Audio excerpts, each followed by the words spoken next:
O que poderia estar causando a queda da Netflix e a decepção dos brasileiros no caso de Daniel Silveira?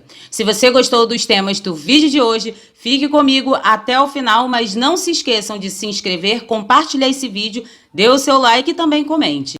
Que a plataforma de filmes e séries é a maior, isso ninguém pode negar.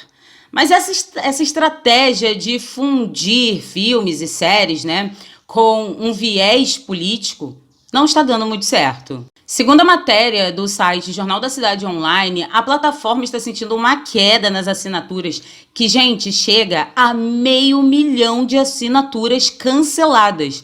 E isso, em 10 anos, nunca aconteceu nessa plataforma. E a matéria continua dizendo que essa queda que vem acontecendo nessa plataforma, ela acontece por um excesso de uma agenda que atende a um viés ideológico. Mas a resposta da plataforma foi o seguinte: não é nada disso. Isso tudo está ocorrendo porque nós aumentamos os preços em mercados importantes e por isso que 500 mil de pessoas, e após também esse 500 mil de pessoas que começaram a sair da plataforma, se eu não me engano, no final de 2021, agora no início, no primeiro trimestre de 2022, vai sair mais 200 mil, não foi por conta dessa agenda que está sendo colocada dentro dos filmes e séries dessa plataforma, simplesmente por um aumento de preço. Mas, pessoal, a verdade que não quer calar é o seguinte: a plataforma está igual caminhão desgovernado em uma serra, é ladeira abaixo. Mas se a gente parar para pensar que não é a primeira vez que empresas que acabam entrando aí nessa politicagem, podemos dizer assim, tem essa queda brusca em seu consumo, essa queda de consumidores, a gente pode até repensar, que essas alegações de que existem clientes insatisfeitos por esse excesso pode ser até real. Quer ver uma empresa que, assim, misteriosamente, assim, do nada, podemos dizer assim, começou a ter uma queda após, falar algumas coisas, ter umas atitudes com um viés ideológico? A Magalu.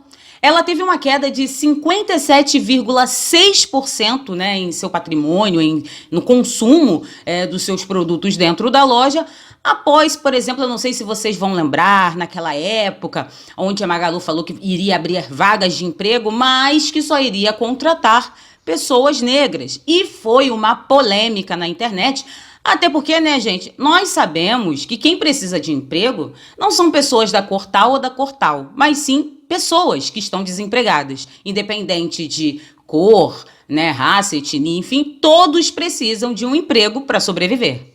Outra polêmica, que a dona dessa loja se inseriu foi quando ela deu uma entrevista logo no início desse ano, dizendo que desde os 10 anos ela é socialista de coração. Eu só não consigo entender o seguinte, porque quando a gente começa a estudar sobre socialismo, comunismo, a gente começa a compreender que esse povo não gosta muito de capitalismo. Mas é capitalismo pra gente, porque pra eles levantar um patrimônio que ganha milhões aí vale, É um pessoal meio incoerente, a gente se tentar entender, a gente fica com a cabeça embaralhada, gente? Agora, gente, me responde uma coisinha aqui: seria essa fusão entre mercado e política a grande causadora da queda dessas empresas? Coloque aí nos comentários porque eu quero saber a opinião de vocês.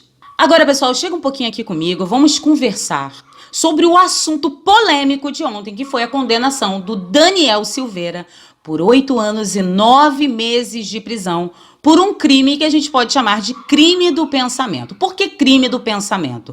Porque ele pensou e externou esses pensamentos, é claro, se calçando pelo foro privilegiado que todos nós acreditamos que o político tem, porque isso é lei. Então ele se prevaleceu nesse foro privilegiado e acabou falando coisas que acabou se tornando um crime de pensamento.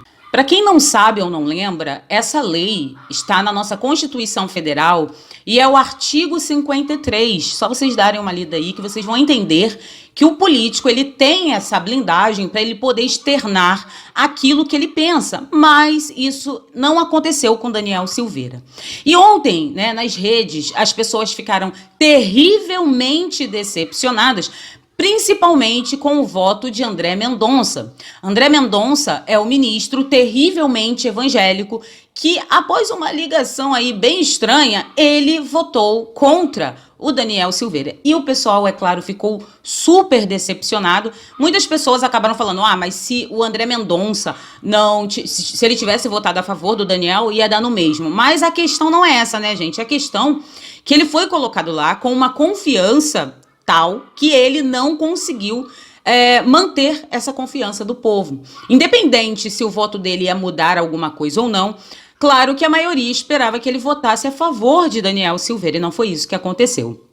E a internet, você via postagens ontem das pessoas super decepcionadas, super terrivelmente assustadas também, né, por conta de um deputado que foi condenado, mesmo tendo foro privilegiado, simplesmente porque ele falou coisas que pessoas não gostaram. E as pessoas começaram a se indagar, né, se isso aconteceu com Daniel Silveira, o que pode acontecer com as pessoas que não têm foro privilegiado? Então, abriu precedentes, né, para certas coisas que não aconteciam aqui no nosso país, entre aspas, né? E aí todo mundo começou a refletir, né, se perguntando, será que daqui para frente falar será considerado um discurso de ódio? O que seria um discurso de ódio, né? E lembrando, né, falando sobre discurso de ódio, eu acabei lembrando de uma matéria que saiu alguns dias atrás, falando sobre uma mulher, e parece que o filho dela também foram presos na Venezuela, porque eles postaram um vídeo no TikTok, um vídeo de comédia tirando um sarro do governo, né, da Venezuela e tal, e eles foram presos por isso, e a desculpa era o discurso de ódio.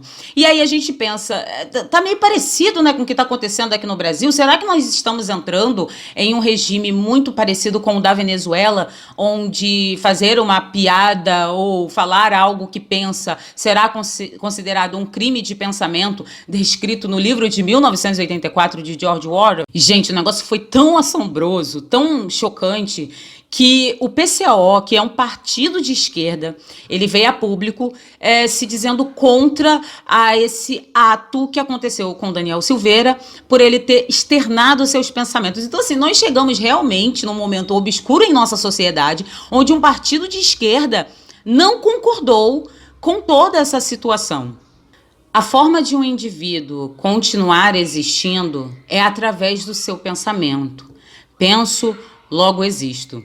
Quando não temos como externar esses pensamentos, a gente acaba se transformando em uma massa de manobra moldada por aqueles que ditam as regras. Como dizia George Orwell, em tempos de engano universal, falar a verdade, eu diria até mesmo, falar, torna-se um ato revolucionário. O que vocês acham? Se inscrevam, compartilhem, dê o seu like e comente. Muito obrigada pela atenção de todos e até o próximo vídeo.